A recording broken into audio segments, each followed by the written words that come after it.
Hello friends, स्वागत है आपका आज के वीडियो में। इस वक्त मैं महेश्वर में हूँ और महेश्वर मध्य प्रदेश के खरगोन ज़िले में आता है। मैं यहाँ ओमकारेश्वर से आया हूँ, जिसकी दूरी महेश्वर से 70 किलोमीटर है, 70 किलोमीटर।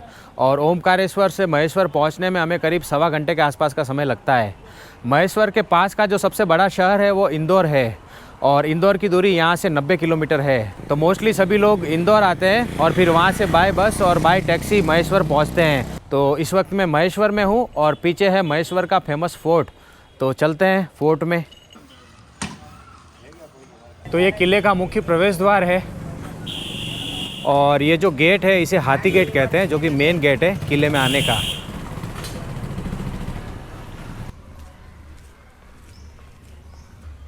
यहाँ पर लिखा हुआ है श्री देवी अहिल्याबाई होलकर छत्री संस्थान क्षेत्र महेश्वर राजवाड़ा प्रवेश द्वार। क्योंकि महेश्वर काफ़ी हिस्टोरिकल जगह है तो यहाँ की हिस्ट्री हमें जाननी चाहिए, तो इसके लिए मैंने यहाँ पर गाइड किए हैं।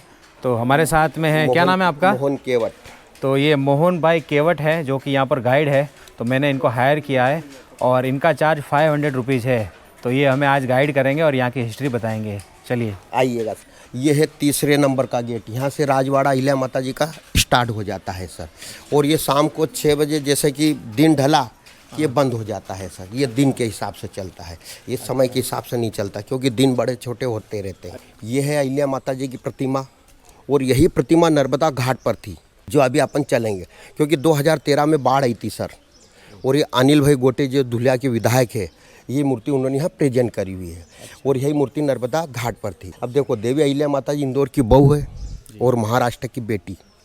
जिला अहमदनगर ग्राम चौंडी में अहिल्या माता जी का जन्म हुआ। अहिल्या माता जी को लेकर के आए थे मल्लाराव जी होलकर, इनके ससुर का नाम है, और मानको जी सिंधे इनके पिताजी का नाम है। खंडोबा जी जो है इनके कुल देवता है। 1733 में इनकी एंगेजमेंट हुई थी खांडेराव जी होलकर, इनके पति का नाम है। 1738 में इनका विवाह हो गया था खांडेराव जी होलकर के साथ। अहिल्याबाई और खांडेराव जी होलकर की 2 संतानें थी, एक लड़का एक लड़की। 1745 में लड़के का जन्म हुआ जिनका नाम था मालेराव जी होलकर। 1748 में बेटी का जन्म हुआ जिनका नाम था मुक्ताबाई, और इनमें सती की भी प्रथा थी। यही अहिल्या माता जी पे संकट आता है मार्च 1754 में। अहिल्या माता जी के पति खांडेराव जी होलकर वो इंदौर से युद्ध के लिए जाते हैं कुबेरगढ़ राजस्थान। युद्ध में इनके पति को तोप के गोले से उड़ा दिया जाता है सर जी। अब जैसे ही देवी अहिल्या माता जी को खबर मिलती है वैसे वो सती जाने की तैयारी करती है। बाकी इनके ससुर मल्लाराव जी होलकर उनको सती जाने से रोक लेते हैं। और पहले राजधानी इंदौरी था मल्लाराव जी होलकर के समय में। जब अहिल्या माता जी को यहाँ पे शिफ्ट कराया गया तो उन्होंने राजधानी वापस इनको बना दिया था। फिर तोकोजीराव होलकर को उन्होंने दत्तक पुत्र लिया है। ये वंश इनका चल रहा है। ये देखो, ये पालकी है देवी अहिल्या माता जी की। इस पालकी में बैठ करके देवी अहिल्या माता जी मंदिर के दर्शन के लिए जाते थे।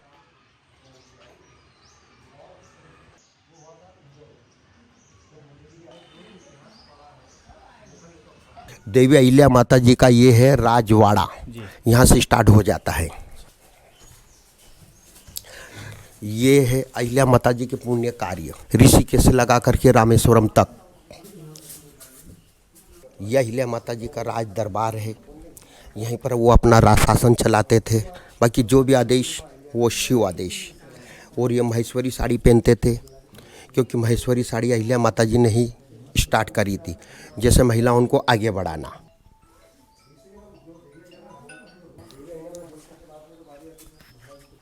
ये है भूले सरकार। इनकी एक छतरी भूले सरकार की पुणे में भी है सर जी। ये होलकरों के महत्वपूर्ण सरदारों में से एक थे। और ये अहिल्या माता जी का महल, इसमें खास बात यह है कि देवी अहिल्या माता जी जब सुबह के टाइम उठते थे, यहीं पर खड़े होकर के देवी अहिल्या माता जी माँ नर्मदा जी के दर्शन करते थे। ऊपर होटल है सर जी, पूरा होटल में कन्वर्ट हो चुका है। ये तोकोजीराव होलकर और यशवंतराव होलकर जो प्रथम राजा थे, ये उनके समय की बंदूकें, ढाली और तलवारें हैं। और ये हाथी का होदा है, अंबारी कहा जाता है मराठी भाषा में। और ये तोप के गोले हैं जो तोप बाहर रखी हुई है।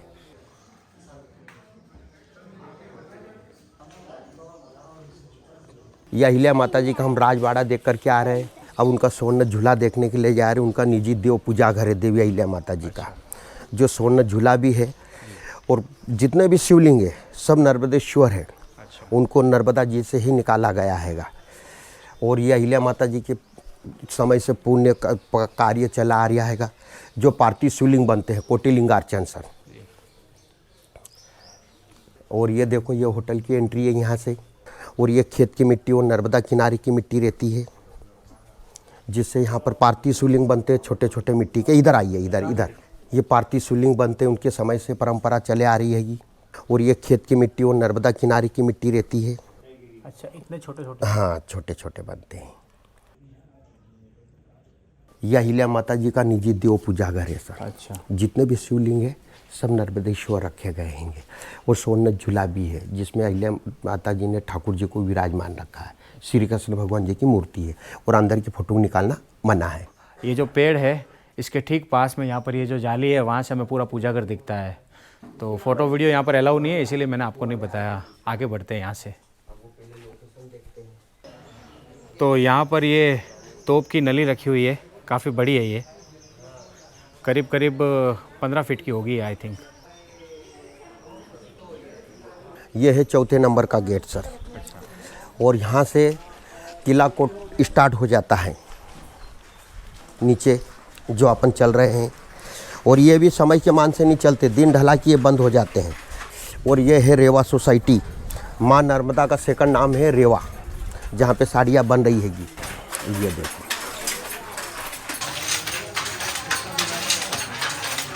तो महेश्वर फोर्ट के अंदर में ये एक जगह है जिसे रेवा सोसाइटी कहते हैं। और यहाँ पर करीब 50 सालों से साड़ियाँ बनती है। और ये साड़ी बहुत फेमस है यहाँ की, महेश्वर की। और ये एक्सपोर्ट भी होती है और हाथों से बनती है। और ये कॉटन सिल्क होता है। तो हमारे साथ में रेवा सोसाइटी के कर्मचारी है, वो हमें थोड़ा इस जगह के बारे में थोड़ी जानकारी देंगे। ये सेटअप को हैंडलूम बोलते हैं। यहाँ पे महेश्वरी साड़ी बनती है जो कि सिल्क और कॉटन में बनती है। इसमें हम अलग अलग यार्न भी यूज़ करते हैं, जैसे सिल्क लिलिन है, सिल्क कॉटन और जरी है, जिसको टिश्यू में साड़ी बोला जाता है। वो होता है। और जो फोटो में डिज़ाइन बनी हुई है, जो मंदिरों पे के ऊपर डिज़ाइन होती है, वो हमारी टिपिकल डिज़ाइन होती है, जो हमारी हर साड़ी, दुपट्टा, स्कार्फ और कपड़ा सभी में बनाया जाता है। तो मेन तो हमारा ये बॉर्डर होता है। पर इसमें सिल्क जो लगा है वो बाल से भी बारीक होने की वजह से मशीनों पे चलना बहुत असंभव है, तो इसलिए इसको हाथ से बनाना पड़ता है। इसमें पूरी बॉडी काम करती है। जैसे पैर चलेंगे तो इसमें ये डॉबी बोलते हैं इसको। इसमें हमारा पूरा डिज़ाइन सेट किया हुआ होता है। जैसे जो साड़ी में बनता है, साइड में जो बॉर्डर बना हुआ है, जैसे एक साइड छोटा बड़ा है, फिर एक साइड छोटा है, इस टाइप से बॉर्डर बनाया जाता है। ये हमारा शटल होता है जिसमें बॉबिन लगाया जाता है, जैसा ये लगा हुआ है इसके अंदर। और इसी से ये शटल चलती है इसके बीच में, जिससे हमारी साड़ी बनती है। ये वाला सिल्क है जो बाल से भी बारीक होता है, दिखाई भी नहीं देगा मेरे हाथ में, इतना बारीक होता है ये। तो ये लंबाई में होता है, इसका 50 मीटर का वार्प होता है, जिसमें हमारी 8 साड़ी बनती है। अच्छा। तो ये लंबाई में सिल्क होता है। जो वीविंग हो रहा है उसमें कॉटन लगाया जाता है। यहाँ अच्छे से दिखेगा, जैसे इनके पैर चलते हैं। ये वाला जो है ये बॉर्डर वाला सिस्टम है, ये पूरा यहाँ पे बॉर्डर सेट किया हुआ है। तो जैसे पैर चलेंगे इनके, वो राउंड में घूमेगा। अच्छा। ये 3 दिन में एक साड़ी बनेगी। ये बॉबिन भर रहा है। अच्छा, बॉबिन जो शटल में चलेगी वो वाला। ये प्योर सिल्क है।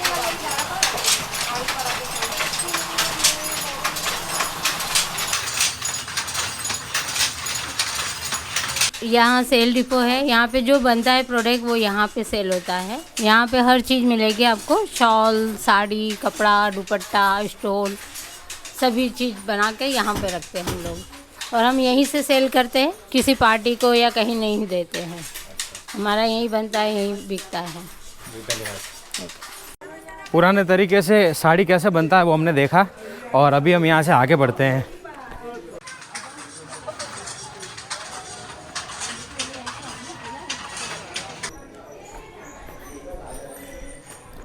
ये है किला परिषद, किला कोट। यहाँ पर आपको प्रिंस सैन्य अधिकारी मिलेंगे, शिव पार्वती मिलेंगे, गोवर्धनधारी श्री कृष्ण भगवान मिलेंगे। ये है अहिलेश्वर मंदिर भी कहा जाता है और अहिलेश्वर छतरी भी कहा जाता है। और ये है मेन गेट, ये है 5वें नंबर का गेट है। ये अहिल्या घाट का मेन गेट है। और ये जो आप मंदिर देख रहे हैं ये विठ्ठलेश्वर छतरी भी कहा जाता है और विठ्ठलेश्वर मंदिर भी कहा जाता है। और वो मराठी शैली में फुहारा है, क्योंकि देवी अहिल्या माता जी महाराष्ट्र की बेटी थी। और इस साल जो पानी जो है यहाँ तक आ चुका है। यहाँ तक पानी आ गया था? हाँ, ये देखो यहाँ। और जब यहाँ पानी आ जाता है अच्छा, तो गांव के आधे मकान डूब गए थे सर। अभी इतना नीचे पानी है दूर? हाँ, वहाँ है, इतना ऊपर यहाँ तक पानी आ गया? हाँ, 16 सितंबर 2023 को यहाँ तक नर्मदा जी का पानी आ चुका है। यहाँ भी प्लेट नहीं लगी है, प्लेट लगेगी। ये 1990, 1933, 1987, 1930, ये क्या कि प्लेटें पुरानी लगी हुई है सर। 1930 में इधर तक पानी आया था, 1933 में वहाँ आया था, 1990 उसके बाद एक प्लेट वहाँ पर थी वो। हाँ, वो वाली 1961, 2023 की सबसे ज़्यादा हाईएस्ट पानी है सर। अच्छा, ये नागर शैली में नगार खाना बना हैगा सर जी। और ऐसा कैसा नगार खाना ये सामने भी बना हैगा। अच्छा। और ये अहिलेश्वर मंदिर है, इसे अहिलेश्वर छतरी भी कहा जाता है। जो शिवलिंग है वो अहिल्या माता जी द्वारा स्थापित है। अच्छा। और जो पैलेस बनाया है वो उनकी बहू ने बनाया हैगा, कृष्णाबाई ने। और ये जो नक्काशी आप छोटी छोटी देख रहे हैं ये पूरी नक्काशी साड़ी की बॉर्डर पे चलती है। अच्छा, महेश्वरी साड़ी इनके नाम से ही जाना जाता है। महेश्वर फोर्ट के अंदर में जो जो नक्काशी है वो इनकी साड़ी पर भी होती है? साड़ी पर चलती है। अच्छा, इसीलिए महेश्वरी साड़ी इनके नाम से जानी जाती है। और महेश्वरी साड़ी अपने यहाँ नहीं, भारत में नहीं, विदेश में भी फेमस है। हाँ, एक्सपोर्ट होता है। हाँ, अभी अपन चल रहे हैं अहिल्या घाट पर। यह अहिल्या घाट का मेन गेट है। यह अहिल्या माता जी का मेन गेट है अहिल्या घाट का।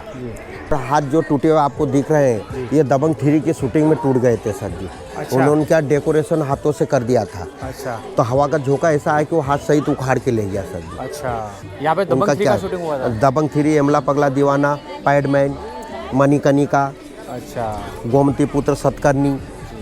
और ये अहिल्या माता जी का दहन स्थल है सामने। देवी अहिल्या माता जी ने 70 वर्ष की आयु जी थी और उनकी अंतिम इच्छा ये थी कि उनका अंतिम संस्कार नर्मदा जी के तट पे किया जाए। ये जो तुलसी ग्यारा दिख रहा है जी, यहीं पर उनका अंतिम संस्कार किया गया है। और बीच सेंटर में मंदिर है, वहाँ उस मंदिर का नाम है बाणेश्वर। तो गाइड भाई साहब को हमने फ्री कर दिया है और इनसे थोड़ी जानकारी ले ली है इस जगह के बारे में, क्योंकि गाइड समय के हिसाब से चलते हैं तो मुझे शूट करने में थोड़ा टाइम लगता है।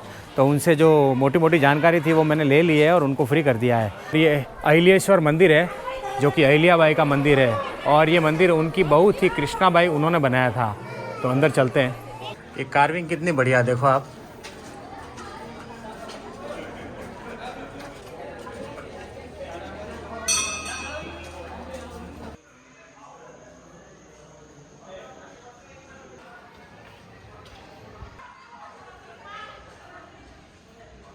तो हम मंदिर के अंदर आ गए हैं और यहाँ पर एक शिवलिंग है और सामने अहिल्याबाई की मूर्ति है।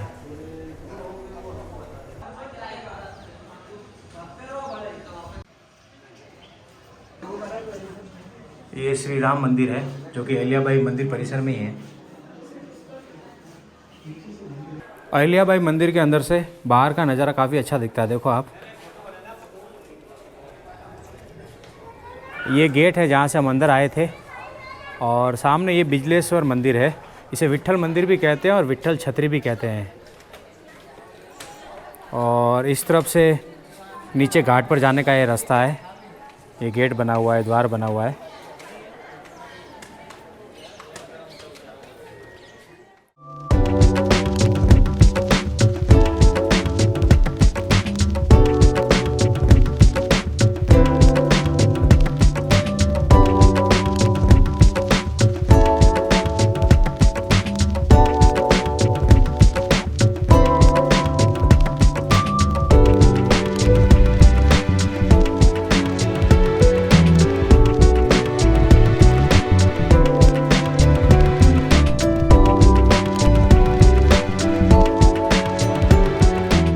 तो ये अहिल्याबाई का मंदिर है जहाँ पर हमने दर्शन किए और इसके ठीक सामने ये विट्ठल छतरी है, विट्ठल मंदिर है जो मैंने आपको अंदर से बताया था।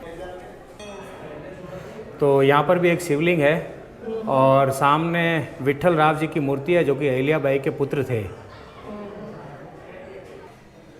नक्काशी बहुत ही बढ़िया है मंदिर में। देखो आप, पूरा पत्थर का है ये मंदिर और उस पर ये नक्काशी बनाई हुई है।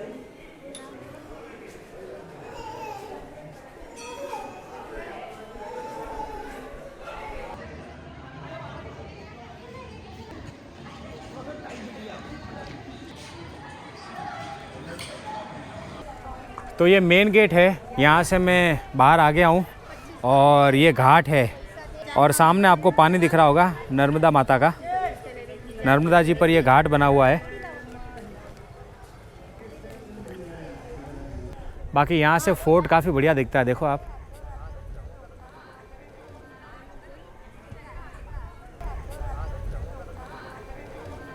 तो यह तिल बाणेश्वर मंदिर है और इस मंदिर की यह विशेषता है कि यह हर साल मकर संक्रांति के दिन तिल के दाने जितना बढ़ता है, ऐसा यहाँ के लोकल मानते हैं और यहाँ के लोकल ने मुझे बताया है। तो यहाँ पर भी एक शिवलिंग है और सामने एक मूर्ति है, काफ़ी प्राचीन है।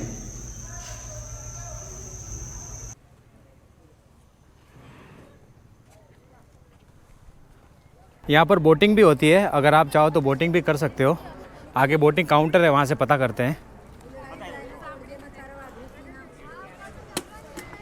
तो काउंटर पर यहाँ पर ये बोटिंग चार्ज लिखा हुआ है। यहाँ पर एक जगह है सहस्त्रधारा, अगर वहाँ पर आप जाते हो पर्सनल बोट लेकर तो 1200 रुपये चार्ज है और 8 लोग जा सकते हैं, 8 मेंबर मैक्सिमम एक परिवार के।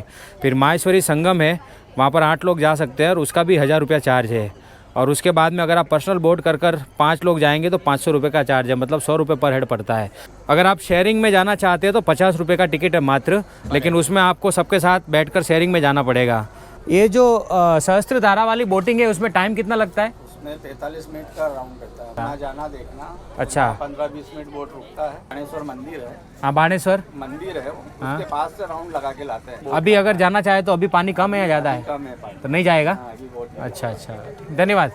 पीछे बोटिंग काउंटर से हमने बोटिंग के रेट पता किए, अलग अलग रेट है और अलग अलग इनकी बोटिंग होती है। बाकी यहाँ पर आगे एक बाणेश्वर मंदिर है, मैं चाहता था वहाँ पर जाऊँ, लेकिन इन्होंने बताया कि अभी पानी कम है तो बोट वहाँ के साइड से निकलेगी, लेकिन वहाँ पर स्टॉप नहीं करेगी, आप मंदिर में नहीं जा पाओगे। और अभी धूप भी काफ़ी तेज़, गर्मी है आज, जबकि दिसंबर चल रहा है फिर भी यहाँ पर गर्मी है। तो बोटिंग मैं नहीं कर रहा हूँ, अगर आप करना चाहो तो कर सकते हो, काफ़ी अच्छा एक्सपीरियंस होगा बोटिंग का। विशेषकर अगर आप शाम को आओगे तो काफ़ी मज़ा आएगा बोटिंग करने में। दोपहर में थोड़ा धूप रहती है, इस वजह से थोड़ा एंजॉय कम होता है।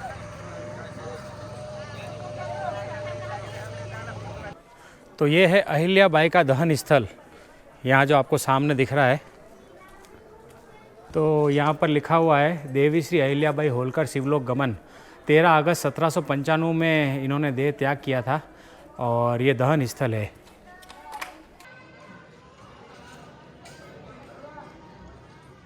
तो ये अहिल्याबाई होलकर का दहन स्थल मैंने आपको बताया। इसके पीछे भी 3 और स्थल बने हुए हैं, एक ये वाला है और 2 इस तरफ में है। तो ये अहिल्याबाई होलकर की जो बहू थी उनके स्थल बने हुए हैं। यहाँ पर छतरी बनी हुई है ये।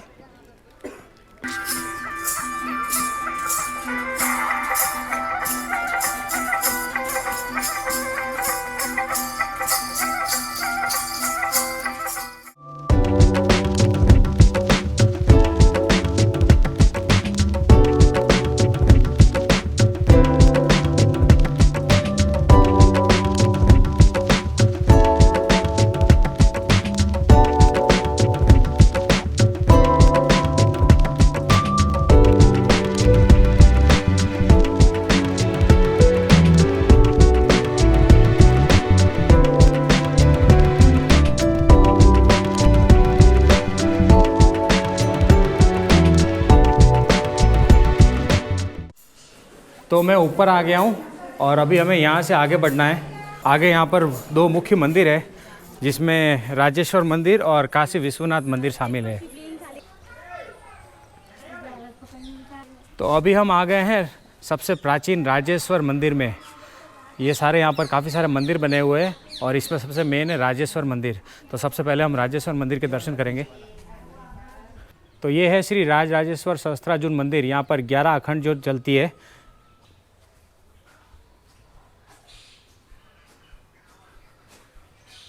अंदर अखंड ज्योत जल रही है। यहाँ पर 11 अखंड ज्योत हमेशा जलती रहती है और बताते हैं 550 वर्ष से यहाँ पर ये अखंड ज्योत जलती है। और मंदिर अभी बंद है, मैं आपको बाहर से बता रहा हूँ। और नीचे ये शिवलिंग है और इसमें राजा राज राजेश्वर विलीन हो गए थे, इसीलिए इस मंदिर को राज राजेश्वर मंदिर कहा जाता है। तो मंदिर अभी बंद है, मैंने आपको बाहर से दिखाने की कोशिश की। और यहाँ पर ये पूरा कांच का काम किया हुआ है मंदिर में। श्री राज राजेश्वर मंदिर में हमने दर्शन किए और इसकी मैं आपको कहानी भी बता देता हूँ। यहाँ पर एक प्रतापी राजा हुआ करते थे त्रेता युग में, जिनका नाम था राजा सहस्त्रार्जुन, और उन्हें श्री राज राजेश्वर भी कहा जाता था।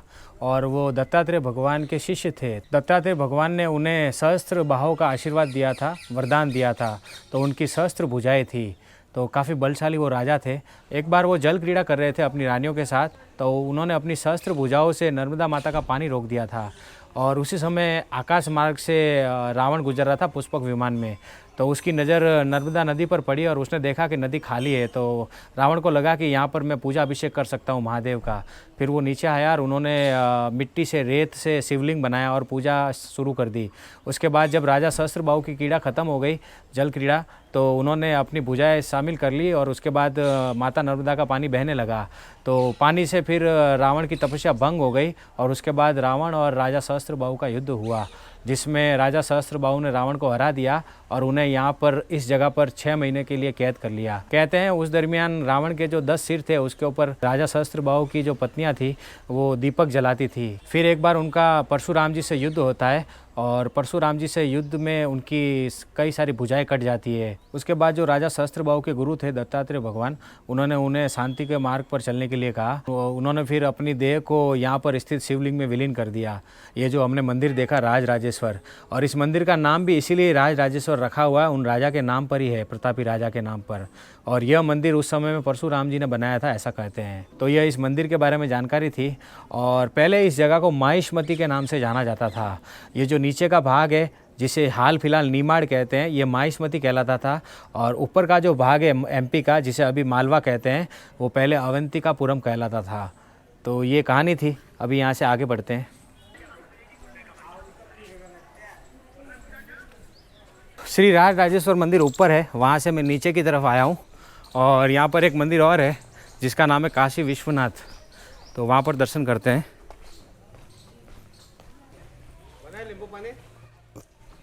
तो अभी हम पहुँच गए हैं श्री काशी विश्वनाथ मंदिर पर। यहाँ पर आप घाट से भी आ सकते हो, घाट से भी यहाँ पर आने का रास्ता है, और आप ऊपर से भी आ सकते हो। तो ये मंदिर है, प्राचीन काशी विश्वनाथ मंदिर कहते हैं इसे। और अभी दोपहर का समय है, तो लगभग यहाँ पर सभी मंदिर बंद होते हैं, या पुजारी जी नहीं होते हैं। तो 12 से लगा के 4 के बीच में मंदिर आपको यहाँ पर अधिकांश बंद मिलेंगे, या पुजारी जी नहीं होंगे वहाँ पर। ये जो रास्ता आपको दिख रहा है, यहाँ से हम घाट की तरफ जा सकते हैं। नीचे हम ऊपर से आए हैं, यहाँ पर ऊपर से और नीचे से कहीं से भी आ सकते हैं इस मंदिर पर हम।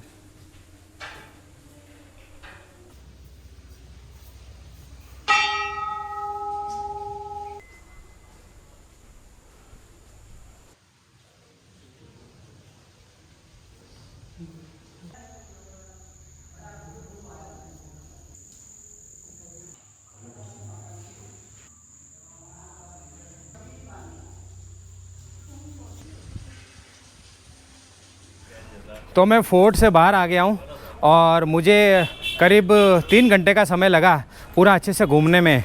महेश्वर फोर्ट से 5 किलोमीटर दूर एक और जगह है जिसका नाम है सहस्त्रधारा। वहाँ पर कई सारी धाराएं बहती है। नर्मदा नदी का जो पानी है वो पत्थरों के बीच में से बहता हुआ दिखता है, और यहाँ से वहाँ जाने में 15 से 20 मिनट का समय लगता है। लेकिन मैं वहाँ नहीं जा रहा हूँ क्योंकि मैंने पता किया कि अभी पानी का लेवल थोड़ा ज़्यादा है, तो वो धाराएं दिखती नहीं है। जब पानी कम होता है गर्मियों में, तब वो अलग अलग धाराएं दिखती है। तो महेश्वर में हमने फोर्ट देखा, यहाँ का घाट देखा, प्राचीन मंदिर देखे, और सभी बहुत सुंदर है, बहुत अच्छी जगह है ये। अगर हम इंदौर से यहाँ आते हैं तो आने का करीब 1.5 घंटा, जाने का 1.5 घंटा, 3 घंटा हमें वो लगता है, और 4-1 घंटा हमें अंदर एक्सप्लोर करने में लगता है। तो एक दिन में हम अच्छे से देख सकते हैं काफ़ी रिलैक्स के साथ। तो फिलहाल इस वीडियो में इतना ही। वीडियो आपको कैसा लगा कमेंट करके बताना, और वीडियो पसंद हो तो इसे लाइक करना, शेयर करना, और नए हो तो चैनल को सब्सक्राइब कर देना। तो मिलूंगा आपसे अगले वीडियो में, तब तक के लिए bye bye, see you, take care. अपना और अपनों का खास ध्यान रखना। वीडियो पूरा देखने के लिए आपका शुक्रिया, तमारा खूब खूब आभार। आवजो।